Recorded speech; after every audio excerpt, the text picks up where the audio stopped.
Si tu veux plus de likes, de partages, d'interactions, etc., il faut déjà commencer par savoir pourquoi les gens like. Ok, mais comment tu sais ça et pourquoi ils like?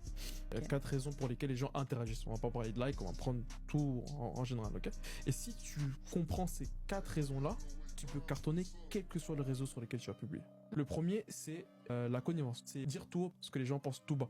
Je vais donner un exemple. Tu pousses un coup de gueule sur les réseaux par rapport au RER qui est toujours en panne, tu vois. Toi, tu vas publier ça. Naturellement, les gens, ils vont interagir parce qu'ils se sentent compris, représentés, ils ressentent la même chose que toi.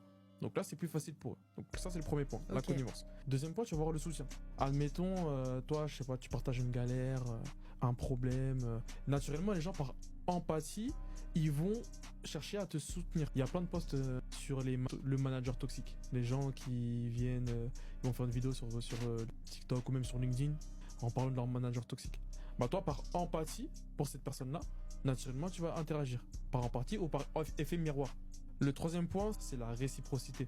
Ça, c'est assez simple. Tu donnes de la valeur, des conseils, des tips, etc. Les gens, ils te remercient en interagissant, en likant, en partageant, etc. Nous, dans nos commentaires sur Bluedos, on en voit beaucoup et merci d'ailleurs. On voit beaucoup de personnes qui nous remercient.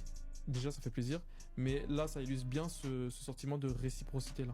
Tu vois. Ok. Et le dernier, celui-ci, on n'en parle pas beaucoup, c'est le mindfuck. Le mindfuck, c'est quoi? C'est tu prends un sujet classique, ok, et tu vas le retourner, ou du moins tu vas avoir une approche qui est inattendue. Je te prends un exemple. Quand j'ai fait le post, la vidéo sur la concurrence, ce que tu as l'habitude d'entendre, c'est que oui, il y a trop de concurrents, je vais pas dans ce marché-là. Et moi, je dis l'inverse. Je veux dire que oui, s'il y a de la concurrence, c'est que c'est un bon signe et il faut aller vers là. Et là, les gens, ils vont interagir parce qu'ils sont surpris. Parce que c'est une idée qui est nouvelle. C'est pas quelque chose qu'ils ont l'habitude de voir sur les réseaux sociaux, tu vois.